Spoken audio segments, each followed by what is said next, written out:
Mes chers compatriotes, bonjour, bonsoir selon l'endroit où vous trouvez pour suivre cette communication. Je suis Armand Mondiono. Le texte que je veux vous lire n'est pas de moi, il m'a été envoyé inbox par un inconnu. Il est intitulé « De Mohamed Karim, Che Guevara, Marien Ngouabi, Général Benoît Mundelengolo. Peine perdue ». Ce texte m'a été envoyé par un inconnu inbox et je suppose que c'est le président Denis Sassou Nguesso lui-même. Et je le remercie de m'avoir envoyé ce texte dont je veux vous livrer le contenu. Je dis bien je suppose, je ne suis pas certain, je peux me tromper. Lorsqu'un berger a permis aux militaires boliviens de capturer Che Guevara, ils lui ont demandé « Pourquoi avez-vous dénoncé un homme qui se battait pour votre liberté et votre bien-être » Le berger a simplement répondu « Je l'ai dénoncé parce que le bruit des armes effraie mes animaux en pâturage. » De même, lorsque Mohamed Karim, un Égyptien qui avait vaillamment résisté à l'invasion de Napoléon à Alexandrie, fut capturé et condamné à mort. Napoléon lui proposa une alternative.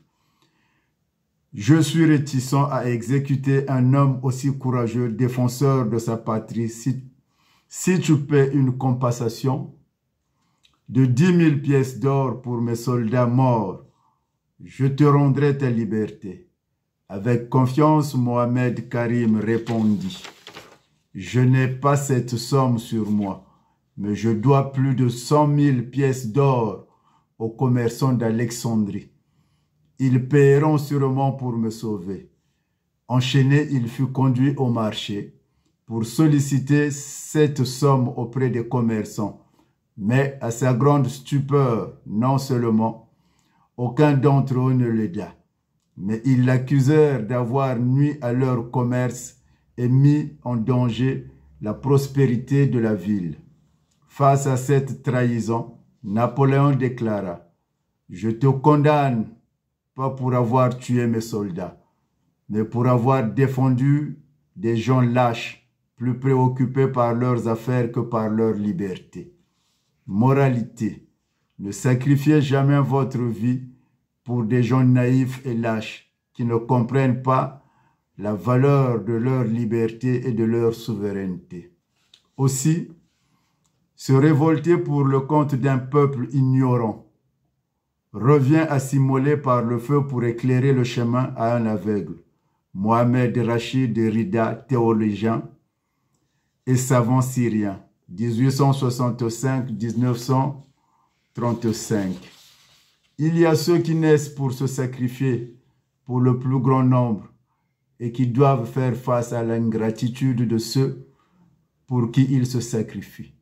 L'histoire de ma vie, partagée avec public, lorsque Mohamed Karim, en l'occurrence l'Égyptien, entreprit de résister contre l'assaut d'Alexandrie lancé par Napoléon, fut arrêté par l'armée et condamné par la peine capitale. Napoléon lui fit appel et lui dit « J'ai de la peine à exécuter un homme qui a défendu vaillamment son pays. Je ne souhaiterais pas que l'histoire retienne de moi l'image d'une personne qui étouffe l'élan des patriotes à défendre l'intégrité de leur patrie. Ainsi, je te promets la liberté si tu payes 10 000 pièces d'or à titre de compensation financière à mes soldats que la résistance a tués. » Tout en souriant, Mohamed Karim répondit « Je n'ai pas la totalité de la somme demandée sur moi, mais je suis redevable de plus de 100 000 pièces d'or aux commerçants d'Alexandrie.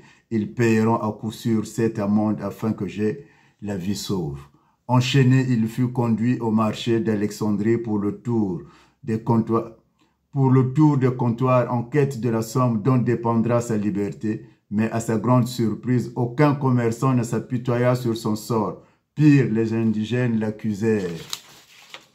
Fauteur de troubles de destructeurs de biens et d'atteinte à la vitalité économique de la ville portuaire d'Alexandrie.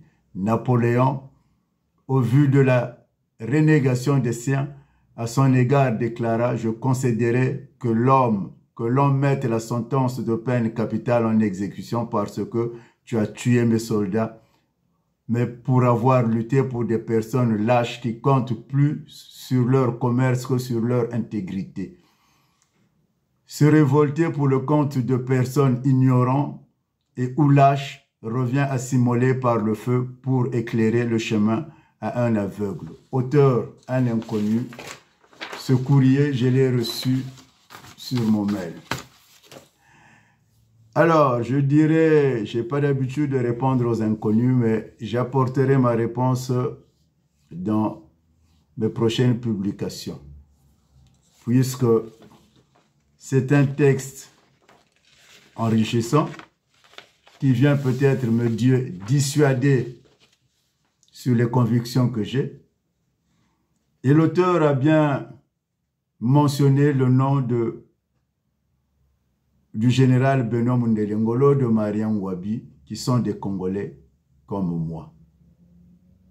Pour l'instant, je vous dis à suivre et que Dieu nous bénisse.